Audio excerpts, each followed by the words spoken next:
So ఈరోజు ఒక interesting stock గురించి మనం డిస్కస్ చేసుకోబోతున్నాం. ఇదైతే మల్టీ బ్యాగర్ స్టాక్ అని నాకు అనిపిస్తుంది. అయితే దీని వెనక అనాలిసిస్ ఏంటనేది మీతో షేర్ చేస్తాను. సో ముందుగా మిత్రులందరికీ స్వాగతం. అయితే రీసెంట్గా గవర్నమెంట్ ఏం డెసిషన్ తీసుకుందంటే, ఏవైతే laptops and tablets, personal computers import చేసుకుంటారో దాని మీద ఇంపోర్ట్ డ్యూటీ అనేది విధించాలి అని చెప్పేసి ప్లాన్ చేసిందనమాట. దీనివల్ల ఏం జరుగుతుందంటే, ఇక్కడ ఎవరైతే డైరెక్ట్గా ల్యాప్టాప్స్ అనేది వేరే కంట్రీస్ నుంచి ఇంపోర్ట్ చేసుకొని రీసేల్ చేస్తారో వాళ్ళ మీద ప్రెషర్ అనేది పడుతుంది అండ్ వాళ్ళ యొక్క ప్రాఫిట్స్ తగ్గే అవకాశం ఉంది.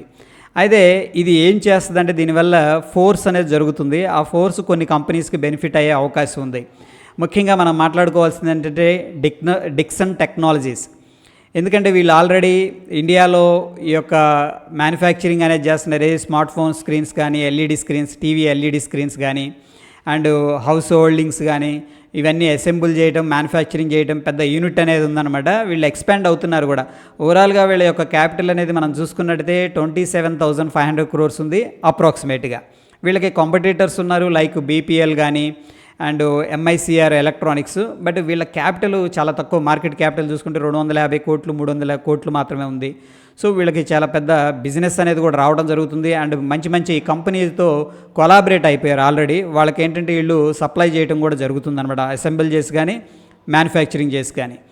అయితే ఇక్కడ మ్యానుఫ్యాక్చరింగ్ అసెంబ్లీ విషయానికి వస్తే, ఫర్ ఎగ్జాంపుల్ అనుకుందాం, ఇప్పుడు డెల్, లెనోవో అండ్ హెచ్పి చూస్తే వీళ్ళు ఏం చేస్తారంటే హాంకాంగ్, సింగపూర్ అండ్ చైనా నుంచి పార్ట్స్ అనేది ఇంపోర్ట్ చేసుకొని అసెంబుల్ చేసి వాళ్ళ యొక్క లోగో అనేది ముద్రించుకొని వాళ్ళు సేల్ చేయడం జరుగుతుంది. ఇప్పుడు ఈ యొక్క ఇంపోర్ట్ డ్యూటీ వల్ల వాళ్ళకు ఒక ఆలోచన రావచ్చు. ఎట్లా అంటే, వాళ్ళే ఇండియాలో ఈ యొక్క అసెంబుల్ అండ్ మ్యానుఫ్యాక్చరింగ్ యూనిట్ పెట్టుకొని వాళ్ళే వేరే కంట్రీస్ నుంచి పార్ట్స్ ఇంపోర్ట్ చేసుకొని, వేరే కంట్రీ అంటే ఏం లేదు, ఇక్కడ సింపుల్గా ఏంటంటే 70% 80% ఎలక్ట్రానిక్స్ మొత్తం కూడా చైనా నుంచే ఇంపోర్ట్ అవుతాయి. కొన్ని ఏంటంటే మనకి హాంకాంగ్ అండ్ సింగపూర్ నుంచి కూడా ఇంపోర్ట్ అవుతుంటాయి.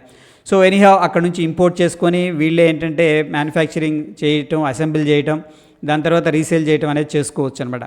అయితే ఇప్పటికిప్పుడు ఉన్న పడాన్ని ఏంటంటే ఈ మ్యానుఫ్యాక్చరింగ్ యూనిట్స్ పెట్టాలన్నా, అసెంబ్లీ యూనిట్స్ పెట్టాలన్నా దానికి ఏంటంటే టైం పడుతుంది. బట్ ఇన్ బిట్వీన్ ఒకవేళ కొలాబరేషన్ జరిగితే దాంట్లో ముఖ్యంగా చెప్పుకోవాల్సింది మనం డిక్సన్ టెక్నాలజీస్. ఎందుకంటే వీళ్ళు ఆల్రెడీ ఇండియాలో చక్కగా ప్లే చేస్తున్నారు. సో వీళ్ళతో కొలాబరేషన్ చేసుకొని ఆ యొక్క పార్ట్స్ అనేది ఇంపోర్ట్ చేసుకొని ఇక్కడ అసెంబుల్ లేదా మ్యానుఫ్యాక్చరింగ్ చేసి ఇక్కడ లోకల్లో మనం సేల్ చేసుకోవచ్చు అన్న ఆలోచన రావచ్చు. అయితే ఇక్కడ ఆల్రెడీ ఈ యొక్క పర్టికులర్ కంపెనీకి మంచి మంచి కంపెనీస్ నుంచి ఆర్డర్ రావడం జరుగుతుంది. ముఖ్యంగా రీసెంట్గా మనం చూసుకున్నట్టయితే జియో నుంచి 15 million ఫోన్లు తయారు చేయమని చెప్పేసి డిక్సన్ టెక్నాలజీస్కి ఆర్డర్ రావడం అనేది జరిగింది. రిలయన్స్ కూడా ఏంటంటే క్రూషియల్ రోల్ అనేది పోషిస్తుంది. వీళ్ళ దగ్గర చాలా పెద్ద క్యాపిటల్ ఉంది. డిక్సన్ని బై చేస్తే ఎలా ఉంటుందన్న ఒక ఆలోచన కూడా వస్తుందని చెప్పేసి మార్కెట్ వర్గాలు భావిస్తున్నాయి. అయితే రీసెంట్గా ఏంటంటే జియో బుక్ అనేది అనౌన్స్ చేశారు. వీళ్ళ జియో బుక్ని మ్యానుఫ్యాక్చరింగ్ చేసింది ఏంటంటే చెన్నైకి దగ్గరలో ఉన్న ఒక సాన్మియా అనే కంపెనీ. ఈ యొక్క సాన్మియా అనే కంపెనీలో రిలయన్స్ వాళ్ళకి 51% స్టేక్ ఉంది. సో ఇంకో 49% స్టేక్ అనేది బై చేస్తే కంప్లీట్గా ఏంటంటే ఆ కంపెనీ అనేది రిలయన్స్ వశం అవుతుంది. దాని తర్వాత మేబీ డిక్సన్ టెక్నాలజీస్ కానీ ఇలాంటి 2-3 కంపెనీలు చిన్న చిన్నవి ఓన్ చేసుకొని పెద్ద ఇండస్ట్రీని కూడా స్థాపించే స్కోప్ ఉంది ఇన్ ఫ్యూచర్. నేనైతే దీని మీద బుల్లిష్గా ఉన్నాను. డెఫినెట్గా ఏంటంటే నేను ఆల్రెడీ 2 times 3 times ఈ యొక్క పర్టికులర్ స్టాక్ గురించి లోవర్ లెవెల్స్లో మెన్షన్ చేసుకుంటూ వచ్చాను. సో ఇక్కడ నుంచి కూడా ఫర్దర్ గ్రోత్ అనేది నేను ఎక్స్పెక్ట్ అయితే ఈ స్టాక్ నుంచి చేస్తూ ఉన్నాను. అండ్ వీళ్ళు వెల్ ఎస్టాబ్లిష్ అయిన ప్లేయరు ఇండియాలో.